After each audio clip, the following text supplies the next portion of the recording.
युगल करियो वीणया राजमाना माला चेका करतल मुखे पुस्तकम चेक हस्ते आस्तां दिव्यां वसति हृदये सांप्रदम किंतु न क्षणम।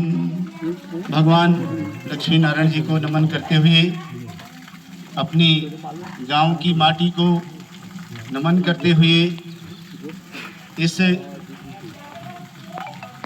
सभा में उपस्थित हमारे बहुत ही सम्मानित आज के मुख्य अतिथि आदरणीय श्री त्रिलोचन प्रसाद सेमवाल जी, आपको मैंने एक मैसेज किया था और आपने कहा कि मैं इस कार्यक्रम में उपस्थित हो रहा हूं। मैंने कहा बहुत छोटा सा कार्यक्रम है, गांव में है, इतनी दूर से आप क्यों आ रहे हैं, रहने तो फिर देखेंगे। लेकिन आप नहीं माने और अब कल शाम को ही आप रुद्रप्रयाग में पहुंच गए थे। बहुत बहुत हृदय से आपका आभार भी है।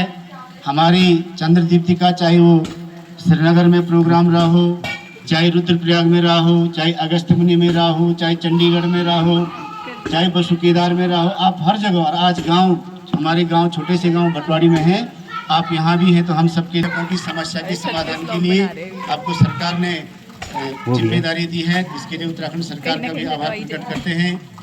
इस सभा में उपस्थित मेरे गुरु भी रहे हैं आदरणीय श्री शिव प्रसाद भट्ट जी, उनके ठीक बगल में बैठे हुए आदरणीय श्री चाचा जी कुंवर जी, बगल में बैठे हुए हमारे गांव की प्रधान, इधर से मेरे पूज्य पिताजी जो हमारे सबके संरक्षक हैं और इस पत्रिका पे जिनका आशीर्वाद हमेशा बना रहता है, जिससे यह पुष्पित और पल्लवित हो पा रही है। ऐसे मेरे पूज्य पिताजी, ठीक बगल में हमारे बहुत ही सम्मानित हमारे ताऊ जी, और इस पत्रिका में मेरे साथ मेरे समन्वय संपादक मनमोहन भट्ट के पूज्य पिताजी, ठीक बगल में आदरणीय हमारे दादाजी श्री तुलसीराम भट्ट जी। जब हम छोटे होते थे, रामलीला के लिए पूरी तैयारी, आप अध्यक्ष होते थे गांव में, और क्या वातावरण रहता था। मुझे एक बार की बात याद है, मैं 8 में था और आप पोखरी रहते थे, तो गांव से 3-4 लोग आपको लेने गए कि रामलीला करनी है तो उनको बुला के लाओ। आपका ऐसा विशेष योगदान रहा है। आप मणिपुर में भी काफ़ी लंबे समय तक शिक्षक के रूप में रहे हैं। और एक मेरे कई शिक्षक साथी हैं, एक सुरेंद्र सिंह गुसाई जी, आप सब जानते होंगे, छुड़ोला के हैं। वो कह रहे थे अगर तुलसीराम भट्ट मेरे शिक्षक नहीं होते तो मैं आज खच्चर चला रहा होता। इनकी बदौलत है कि आज मैं शिक्षक हूँ, और ऐसे मानते हैं लोग, तो बहुत गर्व हमें भी महसूस होता है। हमारे ठीक बगल में हमारे बहुत ही वरिष्ठ दादाजी आदरणीय श्री नरेश भट्ट जी, और ठीक बगल में जो इसको पूरे मंच संचालन का भार जिन पे है आदरणीय श्री शंभू प्रसाद भट्ट स्नेहिल जी। आप केवल भारत में ही नहीं, विश्व में भी आप जो ये हिंदी का कार्य है, साहित्य का कार्य है, अभी आप मेघालय गए थे, कई नेशनल और इंटरनेशनल संस्थाओं के द्वारा आप सम्मानित हो चुके हैं। और हमारी पत्रिका में आपका जो आशीर्वाद है, आपका जो आशीष है, प्रेम है, स्नेह है, सहयोग है, वो बहुत अद्वितीय है। इसके लिए मैं व्यक्तिगत रूप से आपका हृदय से आभार प्रकट करता हूँ। इस सभा में उपस्थित वरीयान, गरियान, महीयान, करियान, विद्वान और विदुषियों की एक अनवरत श्रृंखला है।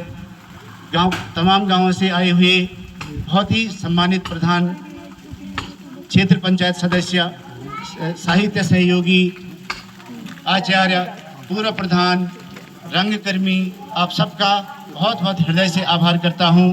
मेरे गांव के जो माताएं हैं, बहनें हैं, मेरे ताऊ हैं, चाचा हैं, चाची हैं, दादी हैं, बुड्ढी हैं, आप सबका बहुत बहुत आभार प्रकट करता हूं। आपने अपने इस वरिष्ठ जो विशेष आजकल बहुत ही कार्य का रुपाई का भी कार्यक्रम है, और आप अपने उस कार्यक्रम को छोड़ करके यहाँ पे आए, हम सब आपका हृदय से आभार प्रकट करते हैं। हमारे गांव की जो वृद्ध महिलाएं हैं, उनका भी विशेष रूप से आभार है। हमारे सेमवाल जी बोल रहे थे कि उनको यहाँ बिठाओ और हम उनका माल्यार्पण करेंगे, हम उनके पैर छूना चाहते हैं। दादी जी सुबह बहुत बीमार हो गई थी, लेकिन मैं जब गया तो उठ भी नहीं पा रही थी। मुझे नहीं लग रहा था कि सभा में आ पाएगी, लेकिन जहाँ चाह है वहाँ राह है।